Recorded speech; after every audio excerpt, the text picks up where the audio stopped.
Today I will show you an action, thriller film from 2008, titled Terra Nova. Spoilers ahead. Watch out and take care. On the cold hills of a deserted island, Dylan is trying to find a safe spot to camp. He walks for miles until he slips and falls into a freezing river, but after floating away for a while, he manages to climb out and continue his journey. When he gets too tired to keep going, he stops to rest against a big rock, grabs a flower to eat, and begins thinking back to how all this started. Dylan is in jail for life for the assassination of 6 men, when one afternoon, he's taken to see the prison governor, who asks him what he dreams of.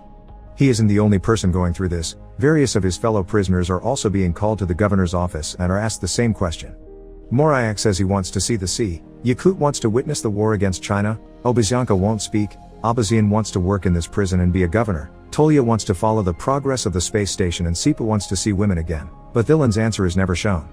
The governor tells them they've been selected to be transferred to a penal colony, and shortly afterward, all prisoners are boarded into a ship. Just like in the actual prison, the prisoners are divided into groups and put into cells, although Abazian acts like he is the boss and even kills a man to take his bed. When the hatch is finally closed and the boat takes off, the prisoners start panicking, thinking this has all been a trick to let them die at sea. As the men begin getting violent, Dylan remembers a conversation he had with Sipa back in prison.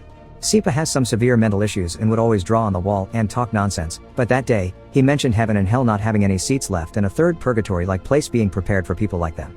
Julien had thought it was more of his usual nonsense back then, but he's starting to see the merits of it now. After a while, everyone calms down and tries to spend the trip chit-chatting and eating, but in the middle of the journey, a gang escapes from one of the cells, looking for their compatriot. Abazian pretends to negotiate at first only to kill the man they're looking for, causing a riot to start. Prisoners on both sides begin hitting and killing each other through the bars except for Starry, an old man that stays behind praying. The fight doesn't last long though. The guards quickly arrive and after stopping them with a warning shot, they throw a sleeping gas grenade to knock them all out. Eventually, they make it to the Terra Nova project. Have to say, since the death penalty has become illegal in all countries, prisons have been running out of space to hold such a large number of criminals, which is why the Russian government has offered this land to start this project, funded by some international organizations. Starting today, the prisoners are colonists living under their protection, and everything they need to survive is being provided, including food that should last 3 months. A satellite will be watching them all the time, and there also are some communication buoys around.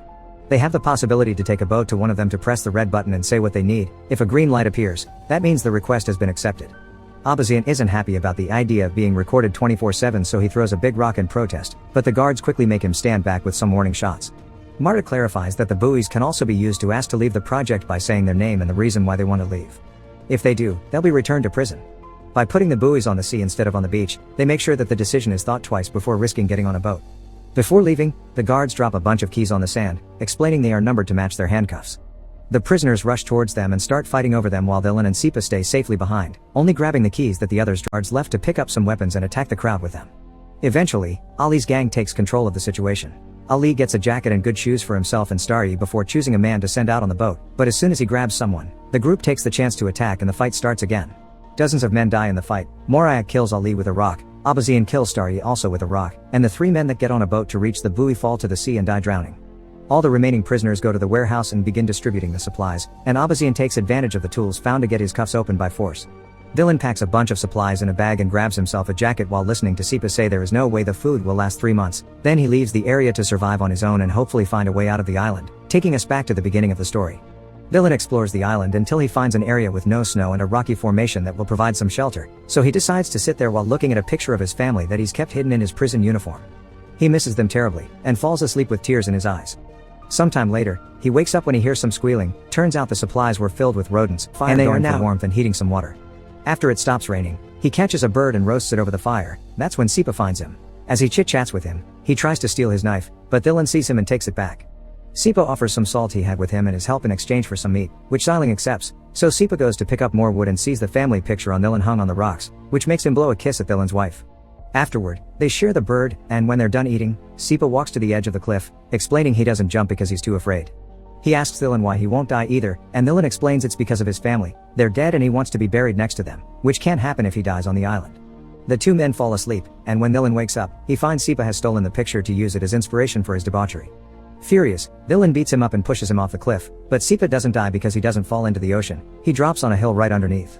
But even after this disagreement, the 2 of them travel together as they explore the island. Sipa easily amuses himself with the trash he finds in the water while Dylan tries to fish, but the only living being they find in the water is some sort of aquatic centipede, which freaks Sipa out.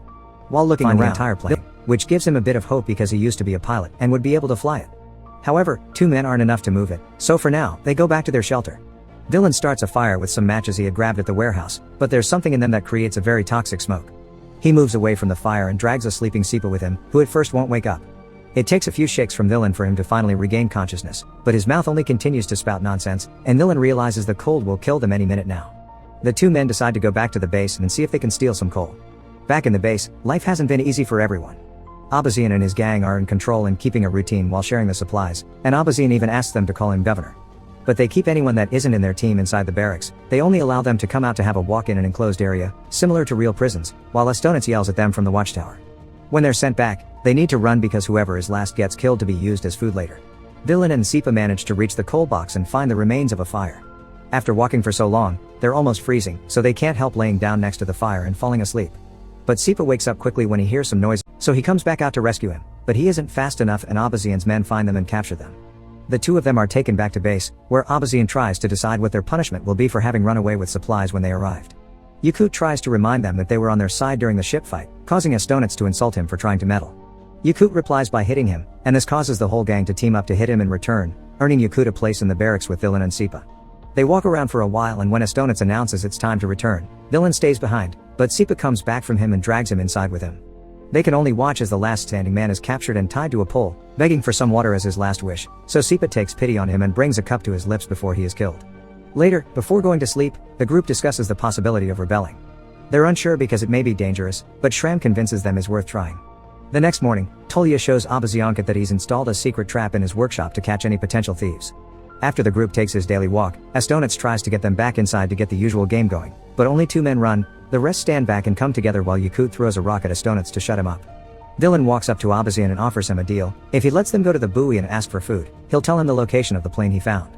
Abazian villain, and that's how he learns he was a pilot, that his family died in a plane crash, and he went to jail for killing flight dispatchers at the airport with a rifle. This crime was classified as murder in a state of severe emotional agitation, which Abazian thinks means Dylan has a guilty conscience. As soon as the boat is far enough, he orders the group to go back to the barracks, canceling his deal. Yakut tries to confront them, but he's immediately killed, so Abazian grabs 1 more man before declaring the game is on again. The group can only run back to the barracks since a fight would be a very bad idea because Abazian's men are armed. Meanwhile at sea, one of the men falls off the boat, but they catch him just in time and drag him back up. Tolya reaches the buoy and asks for help, but it's broken, and not even his tools will help. They go back to the shore and Dylan tells Abazian that food is on its way, but Abazian doesn't believe him because there wasn't a green light of confirmation. Tolya reminds him of the existence of the plane, but Abazian doesn't believe that's true either, but it inspires Obazianka to move around with his arms open like one. Abazian finds this distracting and grabs him by the neck, so Tolya uses the chance to come at him from behind and kill him. 2 other members of his group, Amurbek and Ertsanov, kill the rest of their gang and watch Estonitz run away before they can catch him as well. They ask Dylan what to do next, and he asks them to free the men from the barracks because he swears food is coming and they just didn't see the light because it was broken. Only accept the men. They free the prisoners and tell them they'll be waiting a few days for the food to arrive, but they won't be using each other as food anymore, so everyone needs to stay calm and cooperate. They'll also send a group to rescue the plane, which they'll put in a hangar they'll build and slowly repair it to escape later. Suddenly, Sipa interrupts their plans claiming there's no satellite while writing an SOS message using sand and 3 bodies. Sometime later, Estonitz returns to the base, and because of the new rules that say they need to keep the peace, they decide to ignore what he's done to them for now and share their food with him anyway. Dylan guides a group of men towards the plane, and their moods greatly increase when they see he's been telling the truth. Together they take it apart for easier transport and carry the pieces back to base. Eventually, Marta arrives at the island with a bunch of guards. They use gas to keep the men away, but they do allow Dylan come to talk to her and discuss the list of things they've requested. She's confused on why they're asking for gas, and he explains it's for the generators, which are supposed to be wind-powered but they don't work during the polar night. In truth, they want the gas for the plane. Dylan takes the chance to ask why they didn't answer Sipa's SOS message, and Marta explains their satellite is of the infrared kind. They see heat, so they can locate people in stoves but not words. She also wants to know what people were doing so far away from the base some days ago, and he tells her they were fishing. They don't believe him because there's no fish in the area left, which Dylan finds suspicious because they should be able to tell with their satellite.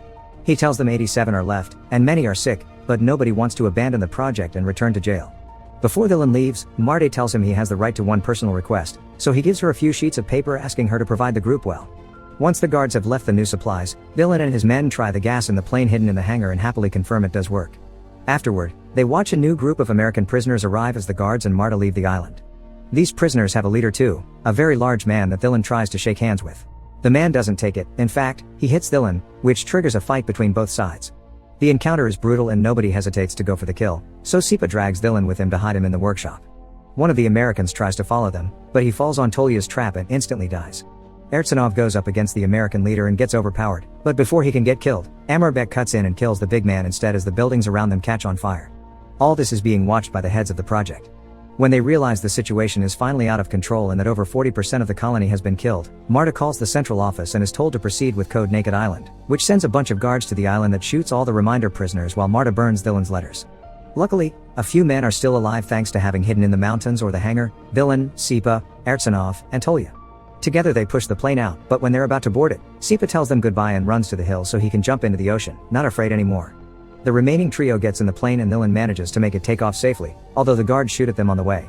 His two companions die, but Villain isn't hit by the bullets, so he flies away